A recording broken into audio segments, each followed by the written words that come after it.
This news program is proudly brought to you by Smart Start Breakfast Biscuits and Now Biscuits.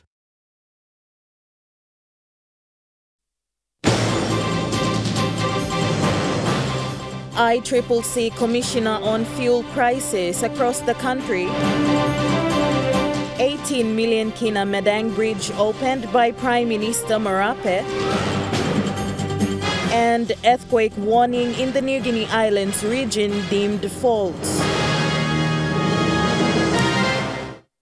A very good evening. You're watching National EMTV News. I'm Grace Papiali. Thank you for joining us. The Independent Consumer Competition Commission has announced April's petroleum product prices to have a slight decrease compared to that of March. This took effect on last week, Saturday, the 8th of April, 2023. ICCC Commissioner Paulus Ain has given a brief on the changes of fuel prices today at the ICCC head office in Port Moresby.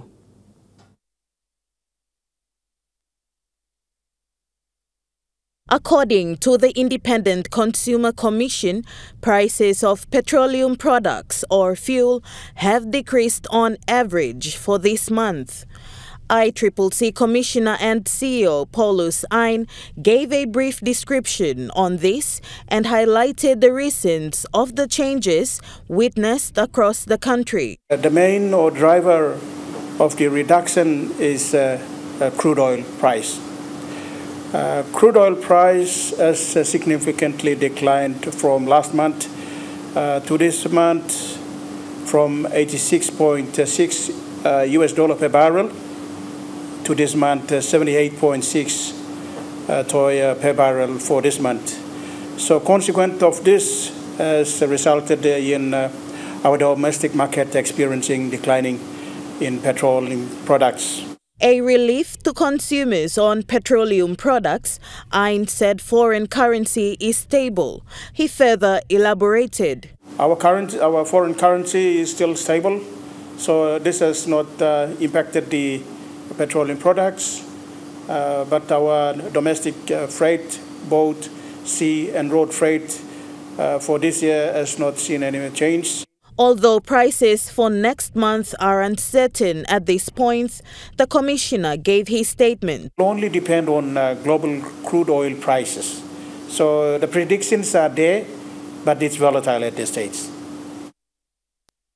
The people of Madang will not need to travel long distance or take longer time to get to Lae now that the new Tapo Bridge is open. The bridge was officially opened today by Prime Minister James Marape, Minister for Works and Highways Solan Mirisim, and the Governor for Madang Ramsey Pariwa.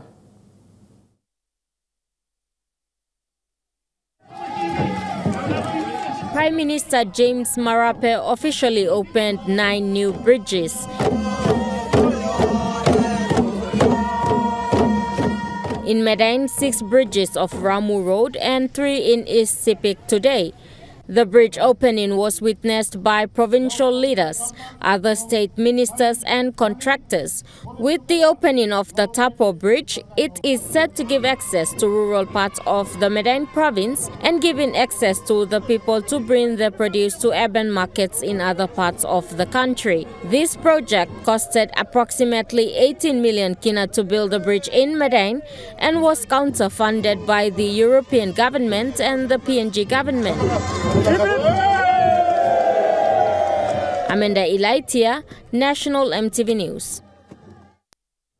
Officials from the Geophysical Observatory and Geohazards Management from the Department of Mineral Policy in Port Moresby have not issued any warning on earthquake. Citizens have been advised that earthquake alarm, as speculated on social media last night, is not true.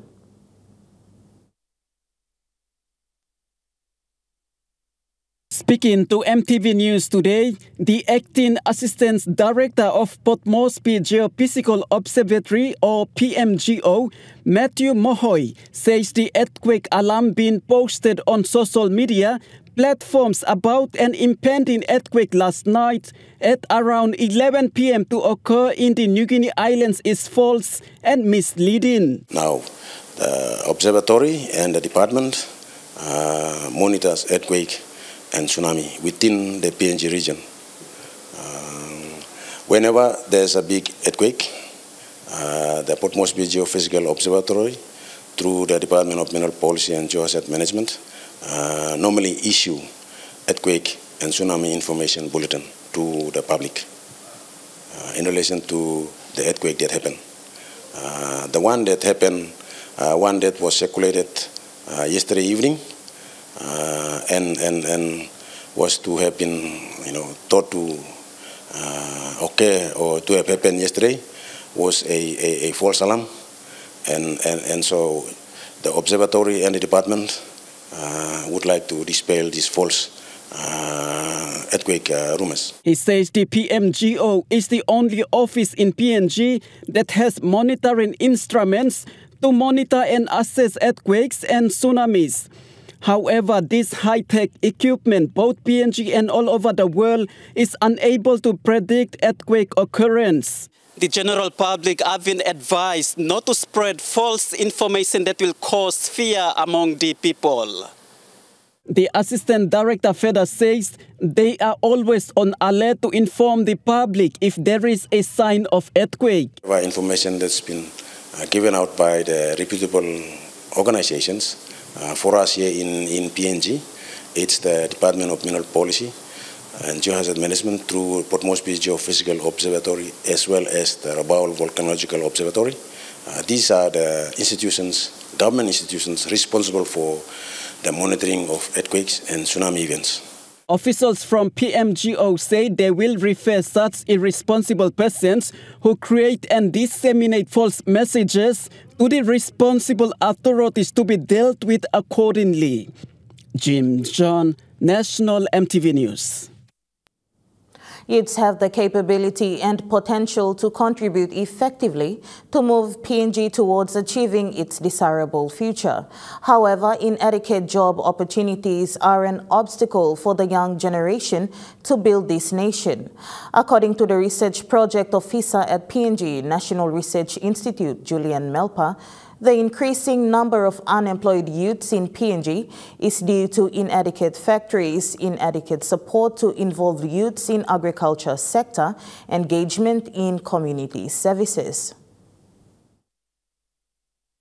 Youth unemployment is one of the most common issues in PNG that hinders economic development and contributes a lot to law and order issues. It is apparent that PNG faces a challenging future because of its youth unemployment issue. She stressed that youth unemployment is increasing due to poverty, inadequate formal education, corruption, and recruiters consider work experience. It seems that there are a lot of students with the good GPA, but they consider experience. And to some organizations, they see new graduates as expense, so they don't like investing. It's a business, they see that it's an extra cost to this. And the other thing was inadequate support of youths to get involved in agriculture sector. And the other one is startup capital, inadequate support of. She highlighted several socioeconomic issues that are associated with youth unemployment, stating that some unemployed youths are heavily involved in drug consumption, stealing, rape, violence, and prostitution. If opportunities are not created to get youths occupied, the crime rate in this country will continue to increase. And because youth needs money to survive. Some people traveling all the way from the village looking for opportunities. Esther Gane, National MTV News. Meanwhile, based on the research conducted on youth unemployment in PNG, the research project officer Julian Melpa said creating more job opportunities for youths in PNG is the way forward to achieve development goals and providing economic and political stabilities. She stated that in order to create more job opportunities in a sustainable manner, good governance needs to be promoted for inclusive economic growth.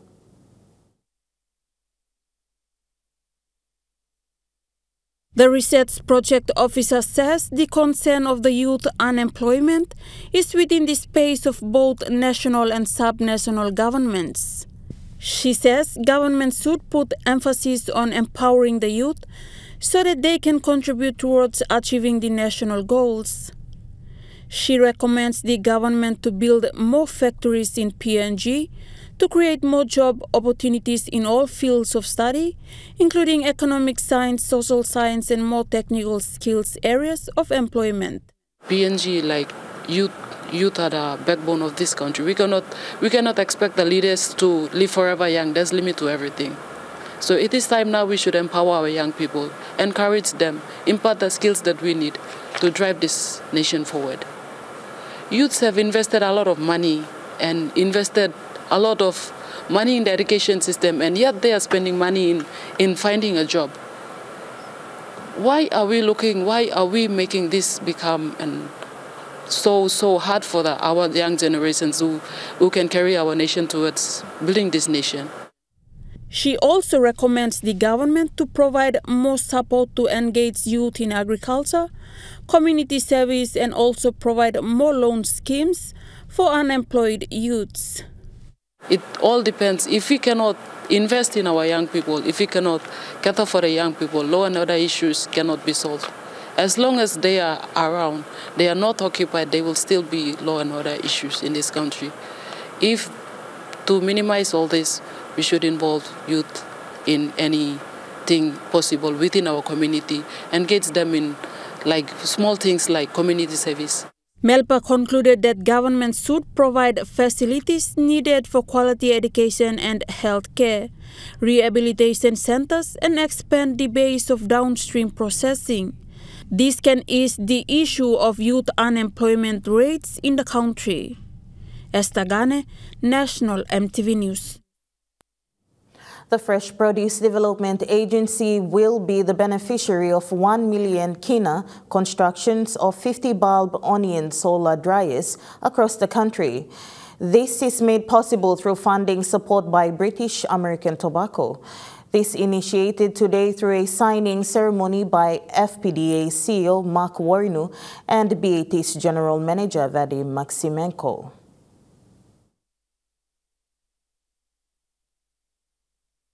Some good news for bulb onion farmers in the country, as 1 million kina has been given towards this project. According to FPDA CEO Mark Warinu, bulb onion has been a thriving project since the 1980s, and this timely funding will greatly assist farmers, especially in the highlands and other parts of the country. And so over the years, we've been seeing a lot of our farmers in that region have been producing bulb onion, and also we have expanded our programs to other parts of the Highlands region, in Eastern Islands, other parts of Simbu, Western Islands, and Juaga, and also the program has been rolled out to Central Province and in Milne Bay and in Eastern Britain, particularly in Pomio district, and other areas that we are working to expand. And I think one area that we have realized that we needed to really get support and try to improve is the improvement of the quality. This timely funding support by the British American Tobacco will help farmers increase the quality and volume of onions they produce. BT will partner with the PDA by funding 1 million kina into the construction of the 50 bulb onion solar dryers for over next 2 years. As a company, we at BT are committed to being a responsible corporate citizen and investing in the initiatives that support our rural communities. Mr. Maximenko further added that through this partnership, almost 500 families nationwide will benefit. Thank you very much. The first 5 bulb onion solar dryers will be constructed in the Eastern Highlands province, with other provinces to follow soon. Lindy Suharupa, National EMTV News. National EMTV News continues after the break. Stay with us.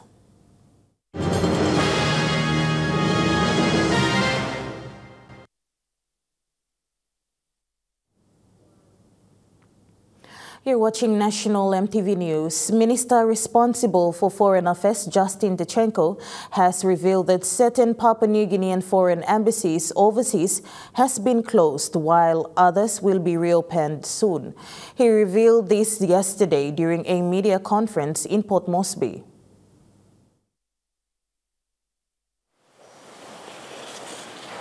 According to Minister Tachenko, one of PNG's foreign embassies in Asia has been closed as per National Executive Council decision. The Department of Foreign Affairs have already gone to Taiwan to close down the trade office there. That was an NEC decision. Minister Tachenko outlined the details as to the closure of this embassy. Because of the, one, the costing, two, the performance, three, ensuring that we're not wasting our funds in missions that are not performing. He said serious consideration was given before a decision was escalated to the NEC for approval. Other embassies in Australia and parts of Europe were also being looked at in terms of their performance, said Minister Tachenko yesterday. A list will be sent to the NEC on how to reorganize and properly strategize on plans and expected outcomes of PNG's foreign embassies. Reconfigure how we operate some of those missions so that they can be more productive and produce better outcomes for Papua New Guinea. A stand Minister Tachenko issued a warning to PNG's embassies overseas. When we set up missions overseas and send ambassadors and high commissioners, it's about promoting our country, getting the benefits of that relationship between that country and our country to another level and have outcomes that we haven't achieved before. Meantime, the Fijian High Commission office is anticipated to be reopened in the country end of this year. Lindy Suharupa, National EMTV News. Meanwhile, Minister Justin Tachenko has clarified on the appointments of heads of missions for PNG's embassies in certain parts of the world. The process now is for my department to implement the NEC decision of the different new heads of missions that have been appointed by the National Executive Council. They'll be given a written invitation and letter on their appointment. Now, that doesn't mean that they accept it. It's up to the individual whether they accept it or not. We were given a recommendation of senior public servants that their contracts were coming to an end. And with that, we appointed these people on merit. The Operation Open Heart is all heads up to launch its major fundraiser on Saturday, the 15th of April 2023, here in the nation's capital.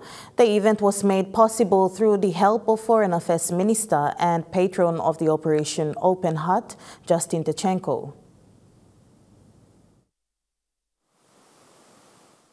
This year marks the 30th year of the Operation Open Heart. Through their cardiac clinic at the Port Moresby General Hospital, they have saved many lives of Papua New Guineans with chronic heart disease and lifestyle diseases as well. Chairlady Kathy Johnston spoke on it. With the program itself, it's now established a core cardiac team which allows us to do open heart surgery and also to do diagnostic and to be able to give patients that privilege to be able to come in and do what they call their annual medical checks. With their upcoming fundraising, they are looking at raising funds to sustain their program and help their team of experts. Isabella Corcoran, the Corporate Affairs Director, spoke on this. Building the human resources in the cardiac clinic itself, the Kumul Petroleum National Heart Centre, to train more of our nurses and doctors that are currently there, but can't do too much because they don't have that extra bit of qualification, which the foundation can help them get to do more operations in country for our patients. An estimated amount that they aim was revealed by Chairlady Kathy Johnston. With the funds that we're hoping to raise, we're most probably looking after our expenses that we have to pay. Most probably looking at about maybe 700,000. I'm just giving you an estimate. I'm not exactly sure, but we've got to look at our expenses that we've had to also outlay, our cost. The fundraising will host the Australian iconic singer and songwriter Daryl Braithwaite, and a call was made for interested individuals and business houses to attend. Those that are out there that can afford to basically come and enjoy an evening with Daryl Braithwaite, who is an iconic songwriter, singer from Australia. To enjoy the evening to see some of those patients that have had the surgery and give their testimony, and to also maybe even meet some of our cardiac surgeons, cardiothoracic doctors, specialists, and some of our nurses that will be here on the evening.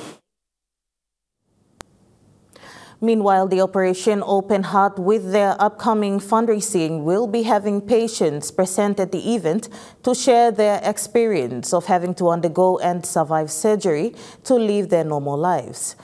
Jane Huku, a volunteer of the Operation Heart program, has traveled to Mount Hagen and Milne Bay provinces last week and visited patients who shared their own story.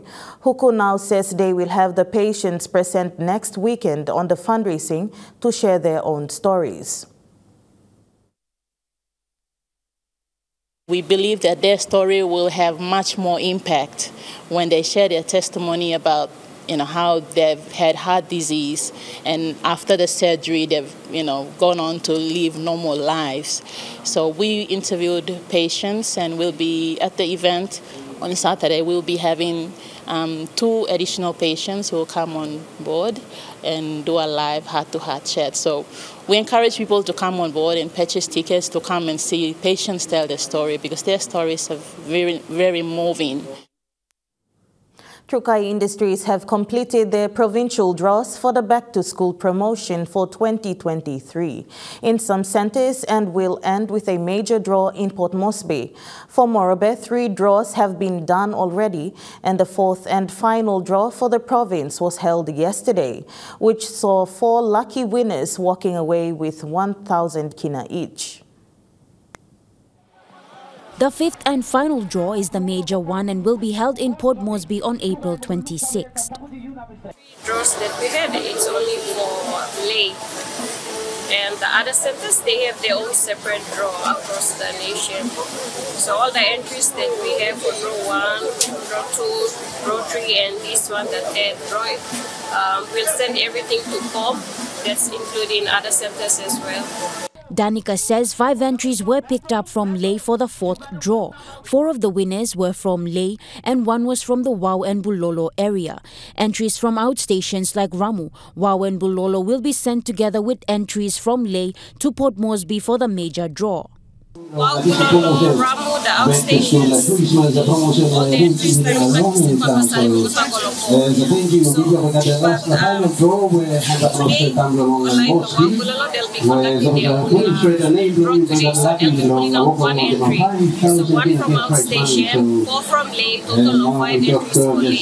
For every entry received, some were considered invalid. The marketing coordinator says quality checks were done and invalid entries were removed before the draw. The provincial draws saw each winner walking away with 1,000 kina, which was purposely to support them with school fees. Natasha Ovoy, National, MTV News. Prime Minister James Marape says he will look into reducing taxation in the country. He says this will ease the burden of those who are struggling the most in this challenging time. We as government are trying our absolute best to lift the burden of those who were really struggling the most. And so in response to this, we saw us lifting the tax threshold to around 20,000. I've already given instruction for our Treasury to look at modeling what is a tax-paying environment for us in tough times going forward. And I want to give an assurance to each and every one of you, we are not insensitive to this. And now looking at the Nest Fund market report, the kina closed unchanged at $0.2840 in the interbank market. At Bank South Pacific, Kina was buying $0.2765, $0.4127 Australian dollars, $0.2456 euro, 36.50 Japanese yen. Looking at commodity prices at New York close, gold is trading higher, coffee closed higher, cocoa closed higher, copra closed lower, palm oil closed higher, crude oil is trading higher, copper closed higher. On the stock market, the Dow Jones closed higher, the ASX 200 is trading higher, the All Ordinaries is trading higher. National EMTV News continues after the break with more stories. Stay with us.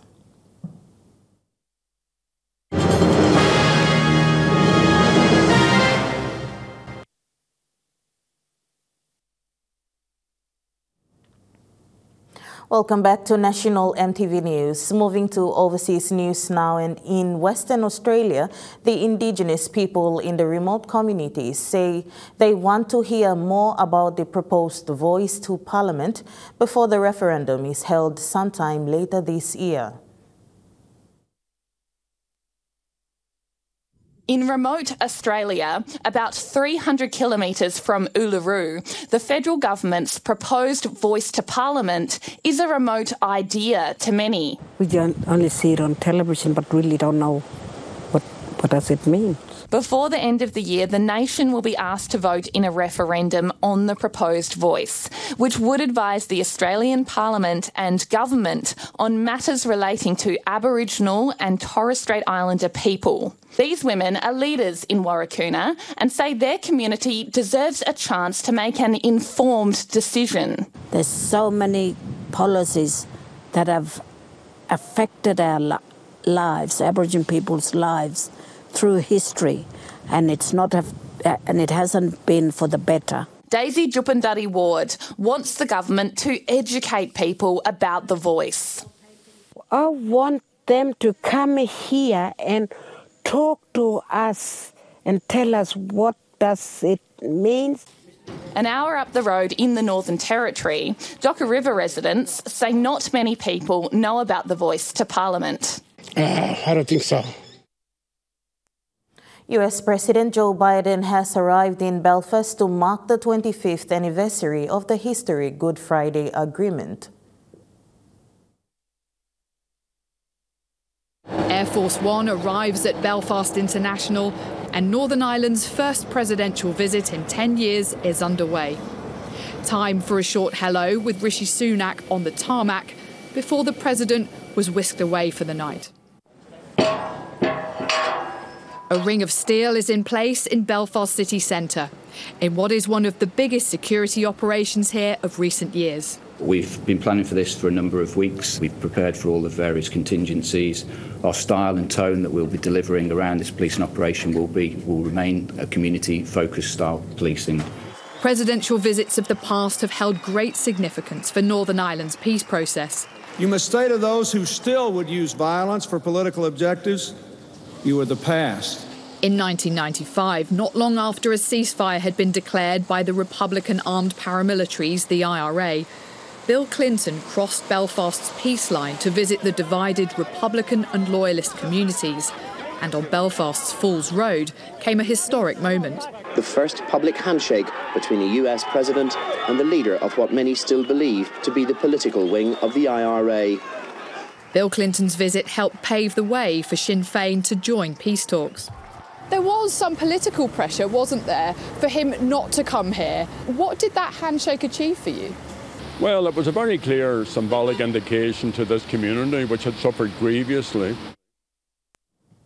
Tropical cyclone Ilsa is intensifying off the Western Australia north coast and is expected to cross the coast on Thursday or Friday. The Ida cyclone is still hundreds of kilometres, more than 300 kilometres off the Broome coast, but as it approaches, we are starting to get a clearer and clearer picture of exactly where it could cross. And the latest forecast has narrowed that area from from all the way from Port Hedland to Broome, which is about 600 kilometres. And now we know it could just be somewhere between De Grey and Bidjadanga, one of the large Indigenous communities there. And we just had a update from the Weather Bureau as well. They say it's a Category 2 system now. It could become a Category 3 later today, which is a severe system, and then a Category 4 tomorrow. And a Category 4 is significant because that's really destructive. You know, we're talking roofs ripped off houses, caravans and cars being pushed around, widespread power outages. And we haven't seen something like this here for 10 years. And then it's expected to make landfall possibly around the early hours of Friday morning. And bringing with it will be up to 300, 400 millimetres of rain. So that's looking like flash flooding, and that's why authorities especially are warning that the Great Northern Highway could be closed. The only road really that connects up Port Hedland and Broome, and those outlying communities around there, they'll be definitely on high alert, Joe. So we heard from the Weather Bureau before, and let's just hear what they had to say. There's a high chance that this cyclone will reach severe cyclone intensity before it crosses the coast. The latest track map has it as a Category 4 cyclone when it does cross the coast. So any areas where that system does cross the coast are going to experience some very destructive winds. Winds in excess of 200 kilometres an hour. They're going to cause a lot of damage. In Queensland, police say there is strong evidence that a missing 78-year-old woman body was dumped in a wheelie bin. Well, a 78-year-old woman, Leslie Trotter, she went missing 15 days ago. Police have had a breakthrough, so they believe now that there is strong evidence that Leslie Trotter's body was placed inside a wheelie bin near her home at Toowong, her set of apartment blocks at Toowong, which is in Brisbane's inner city.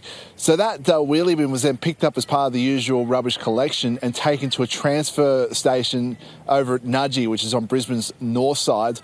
That rubbish was then divided up and taken to two separate locations, one at Rochdale, and the majority of that rubbish ended up here at Swan Bank, which is located in Ipswich. So police will now begin the process, along with engineers, of arduously searching through this rubbish. Andrew Massingham from Queensland Police admits it will be a difficult task. The positioning of the body, I can't rule out foul play at this stage. These types of searches are not uncommon, but I think the scale of this one it will make it quite complex for us. So, Michael, Queensland Police say that there is really just a long process to go through, searching through this amount of rubbish, but also that there is a potential link between Miss Trotter and her habits of searching through neighbours' rubbish or looking for recyclables, and that could be a potential link. Police wouldn't go into too much detail about the evidence that they have to actually know that this has occurred, and they have no suspects at this stage. National MTV News continues after the break with Trukai Sport. Stay with us.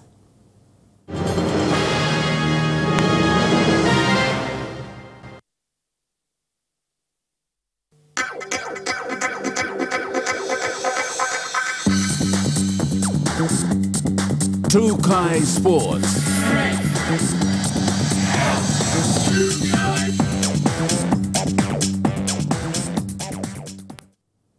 Welcome to Trukai Sports. The National Gaming Control Board has signed a sponsorship agreement with the Epitas Cup.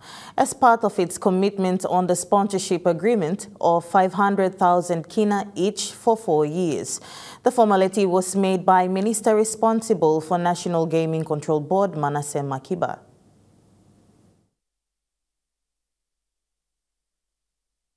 National Gaming Control Board is proud to be the naming rights sponsor of the Epitas Cup this year. Receiving the check was Governor for Enga Province and father of Epitas Cup, Sir Peter Epitas. During the agreement signing, Minister Makiba stressed on the importance of sports and the positive social impact it brings to the livelihood of people. He said that they are proud to announce a sponsorship of 2 million kina, which will be paid in installments of 500,000 kina per year for a sponsorship period of 4 years. He added that the reason is they have witnessed the impact rugby league brings to the lives of people, especially on youths and athletes. Minister Makiba said the Epitas Cup competition mainly targets the youths and the unemployed men in rural and suburban areas to get them into training and play rugby league so that their talents can be identified. All registered clubs under Port Moresby Rugby Football League are set to go into draws as the National Football Stadium commencing this Friday. All football games are expected to start at 1 p.m. The 74th season opener for Port Moresby Rugby Football League will see all clubs to challenge each other in the round 1 matches. Clubs that will play on Friday is Dover Warriors and Butterflies. Participating clubs on Saturday are Defence, Tarengau, Kone Tigers, Hanua Bada Hawks, Paga Panthers and Magani. The day 3 of the season, which is on this coming Sunday, will see clubs such as Kone Storms, Hohola Flies, Royals and Gulf West to take the field. Jim John, Trukai Sports.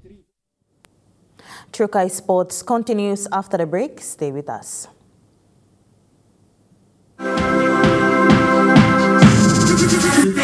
Trukai Sports.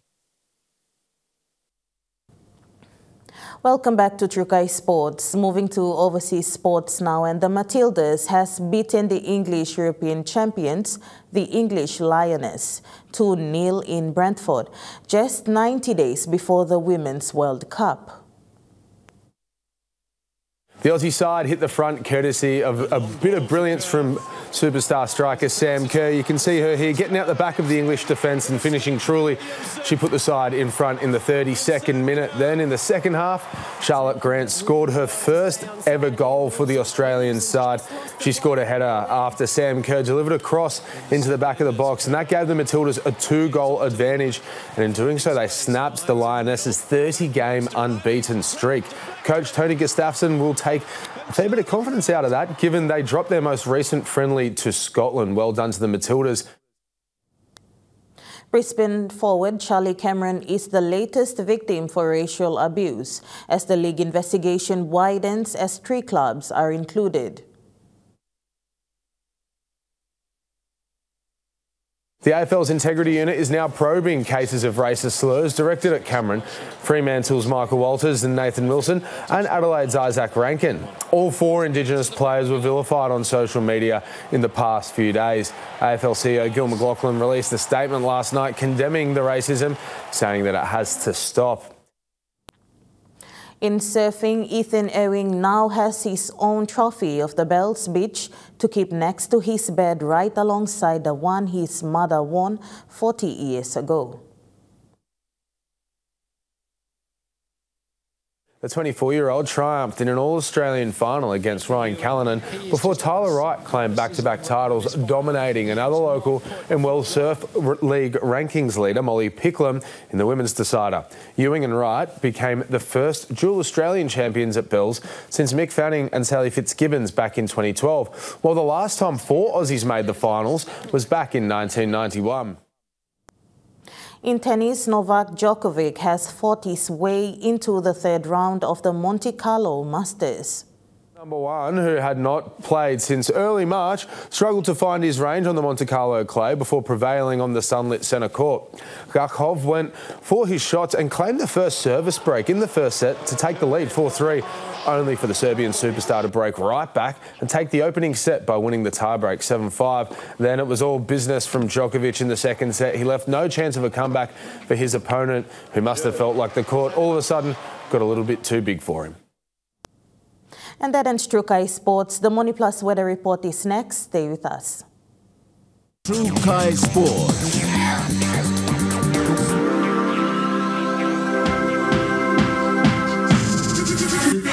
Trukai Sports.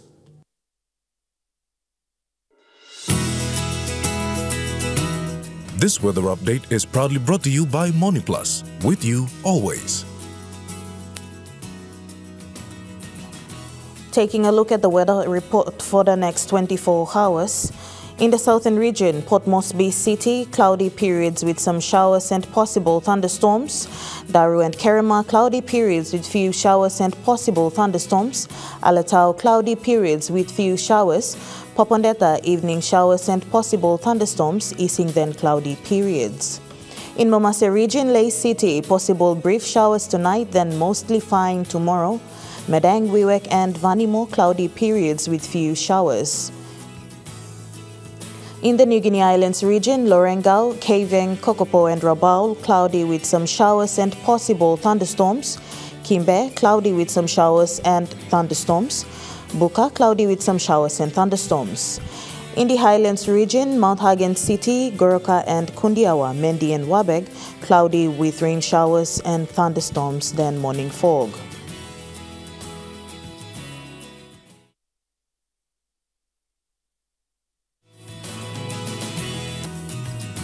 The weather update was proudly brought to you by Money Plus. With you always.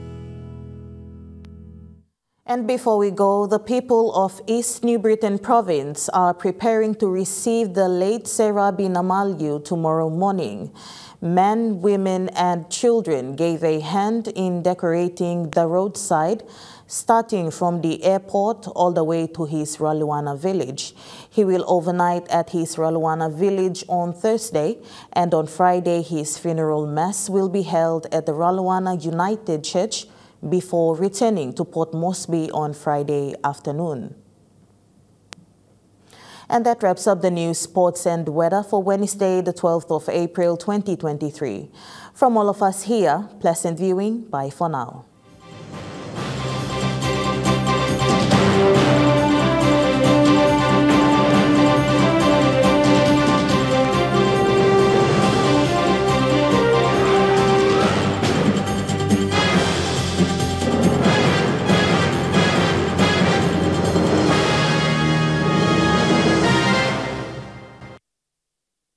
This news program was proudly brought to you by Smart Start Breakfast Biscuits and Gold Nuggets.